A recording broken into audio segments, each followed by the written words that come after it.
All right, let me take us now to the Security Council where the UN Secretary-General is speaking. Let's listen in. One mistake could lead to the unthinkable, a full-scale regional conflict that would be devastating for all involved and for the rest of the world. The moment of maximum peril must be a time for maximum restraint. I reiterate my strong condemnation of the serious escalation represented by the large-scale attack launched by the Islamic Republic of Iran on Israel on 13 April. The use of force against the territorial integrity or political independence of any state, or in any other manner inconsistent with the purposes of the United Nations, is prohibited by the Charter. And, as I stated earlier this month, when I condemned the attack on the Iranian consulate in Damascus, the principle of inviolability of diplomatic and consular premises and personnel must be respected in all cases in accordance with international law. It is high time to end the bloody cycle of retaliation. It is high time to stop. The international community must work together to prevent any actions that could push the entire Middle East over the edge with a devastating impact on civilians. Let me be clear, the risks are spiraling on many fronts. We have a shared responsibility to address those risks and pull the region back from the precipice. The way to do so is by advancing comprehensive diplomatic action for de-escalation in the Middle East. Mr. President, it starts with Gaza. Ending the hostilities in Gaza would significantly diffuse tensions across the region. I reiterate my calls for an immediate humanitarian ceasefire and the immediate release of all hostages held in Gaza. The horrific terror attacks by Hamas and other Palestinian armed groups on 7 October, including mass killings, the use of sexual violence, torture, and the taking of hostages, were an intolerable denial of the most basic values of humanity and a breach of the most fundamental rules of international law. In Gaza, 6.5 months of Israeli military operations have created a humanitarian hellscape. Tens of thousands of people have been killed. 2 million Palestinians have endured death, destruction, and the denial of life-saving humanitarian aid, and they are now staring down on starvation. An Israeli operation in Rafah would compound this humanitarian catastrophe. The casualty figures are overwhelming and unprecedented in speed and scale during my time as Secretary-General. According to UNICEF, more than 13,900 Palestinian children have reportedly been killed in intense, often indiscriminate attacks. All this has happened with severe limitations imposed by the Israeli authorities on the delivery of humanitarian aid to people in Gaza who are facing widespread starvation. Israel recently made a number of commitments to improve aid delivery, and there have been some examples of limited progress. 3 WFP convoys with a total of 25 trucks were authorized to use the Erez crossing in northern Gaza on 14, 15 and 16 April to deliver food parcels and wheat flour. The operating hours of Kerem Shalom and Nitzana crossings have been expanded from the Israeli side, but security concerns mean the hours could not be expanded to the same extent on the Gaza side. Some bakeries have resumed operations in northern and central Gaza, the first to reopen in months. But apparent progress in one area is often cancelled out by delays and restrictions elsewhere. For example, although the Israeli authorities have cleared more aid convoys, Those clearances are often granted when it is too late in the day to make deliveries and return safely. One can say that our personnel cannot operate in darkness in a war zone littered with unexploded ordnance. So the impact is limited, sometimes nil. The clearances increase, but there are continued obstacles to aid for people who are in desperate need. During the week of 6 to 12 April, Israel denied more than 40% of UN requests that required passing through Israeli checkpoints. We urgently need meaningful, measurable progress, including, for example, the unrestricted delivery of aid via Ashdod port and restarting of the Nahal Oz water line. To avert imminent famine and further preventable deaths from disease, we need a quantum leap in humanitarian aid to Palestinians in Gaza. Food is essential, so are clean water, sanitation, and healthcare. This means addressing the challenges impeding delivery on the ground. Humanitarian agencies, led by UNRWA, which is the backbone of our operations, must be able to move food and other supplies safely and via all possible routes and crossings into and throughout every part of Gaza. That requires improved delivery systems around all supply routes and entry points. Humanitarians also need security. Nearly 250 aid workers, including more than 180 of our own staff, have been killed in Gaza. I repeat my call for thorough investigations into this tragic death. Just last week, a UNICEF vehicle traveling with a convoy was caught in crossfire. Delivering aid at scale requires Israel's full and active facilitation of humanitarian operations, including through a functioning humanitarian notification system and improved and direct communications between humanitarians and military decision-makers on the ground. This is essential and must be implemented immediately. For the moment, our aid operations face enormous difficulties and are barely functional.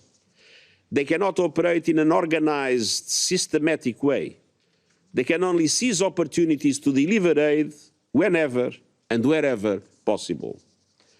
And humanitarians alone cannot address the enormity of the needs in Gaza.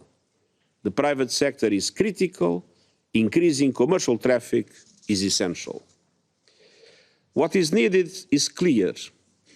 An immediate humanitarian ceasefire in Gaza, the immediate and unconditional release of all hostages, and the unimpeded delivery of humanitarian aid. The international community has a shared responsibility to do everything possible to make this happen. Mr. President, a comprehensive de-escalation approach must also reverse the explosive situation in the occupied West Bank. More than 450 Palestinians, including 112 children, have been killed in the occupied West Bank since 7 October.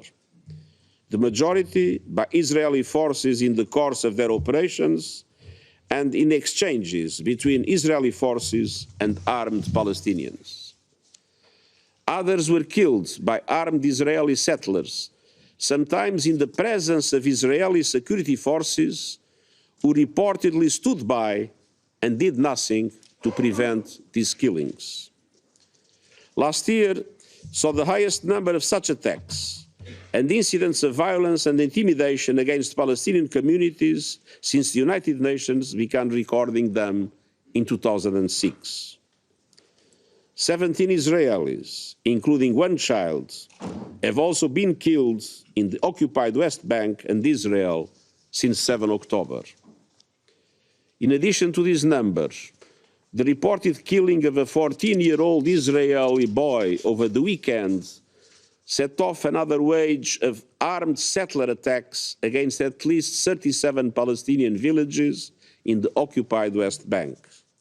4 Palestinians were killed, including a 17-year-old boy. I condemn all violence against civilians.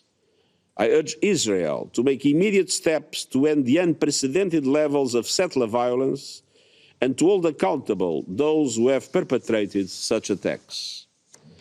And I call on Israel as the occupying power to protect the Palestinian population of the occupied West Bank against attacks, violence, and intimidation. The backdrop to this appalling surge in violence is the continued expansion of Israeli settlements, in themselves a violation of international law, and repeated large-scale Israeli operations in Palestinian areas. Declarations that areas now constitute Israeli state land, together with legal decisions that strengthen settlements and potentially increase demolitions and evictions, risk undermining the contiguity of a future Palestinian state and, in I hope, to a generation of Palestinians. Israel and the international community must support and work with the new Palestinian government to address its fiscal challenges, strengthening its governance capacity, and prepare it to assume its responsibilities in Gaza in the future. I urge all actors to recognize the critical role the Palestinian Authority should play in Gaza and works towards enabling its return in the appropriate time. Mr. President, the ultimate goal remains a two-state solution, Israel and Palestine living side by side in peace and security, with Jerusalem as the capital of both states on the basis of UN resolutions, international law, and previous agreements.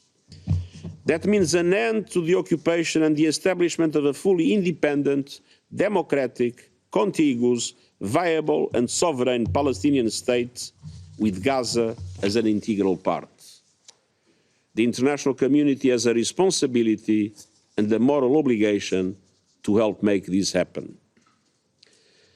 Mr. President, regional de-escalation efforts must also address the extremely fraught situation in Lebanon, particularly along the Blue Line. Exchanges of fire between Israel forces and Hezbollah are exacting a mounting toll on civilian communities in Israel and Lebanon. Dozens of civilians have been killed and tens of thousands displaced on both sides of the Blue Line. These exchanges could take on a momentum of their own. Strikes deep into the territories of Lebanon and Israel could ignite an even more serious confrontation, as we have seen in the past. I call on all parties to exercise maximum restraint and avoid further breaches of the cessation of hostilities under the framework of Resolution 1701. The United Nations stands ready to support the efforts of several countries to encourage de-escalation and to work towards a diplomatic solution. Mr. President, regional de-escalation efforts must also ensure the safety of navigation on the Red Sea, respecting the rights and duties relating to maritime navigation in accordance with international law. Houthi attacks on merchant and commercial shipping continue to disrupt global trade. They have been met with strikes by the United States and the United Kingdom. Armed confrontations on this crucial waterway increase risks across the board. Risks to supply chains, risks to an environmental disaster from a damaged cargo ship or oil tanker, risks of a serious escalation and a confrontation between major powers with appalling political, security, economic and humanitarian repercussions. All attacks on merchant and commercial shipping on the Red Sea must end immediately. The international community must act together to prevent escalation in the Red Sea that would exacerbate tensions and undermine regional peace and security and international trade. And the people of Yemen must be supported towards a political process for a sustainable and just peace. Mr. President, the Middle East is on a knife edge. Recent escalations make it even more important to support good faith efforts to find lasting peace between Israel and a fully independent, viable and sovereign Palestinian state. Failure to make progress towards a two-state solution will only increase volatility and risk for hundreds of millions of people across the region who will continue to live under the constant threat of violence. I urge every government involved to use its influence and leverage to promote trust building, mutual security and regional peace. We have a shared moral obligation to advance a comprehensive Middle East de-escalation effort in order to reduce risks, increase stability, and pave the way towards peace and prosperity for the countries and people of the region and beyond. Thank you. Make sure to subscribe to our channel to get the latest news from Al Jazeera.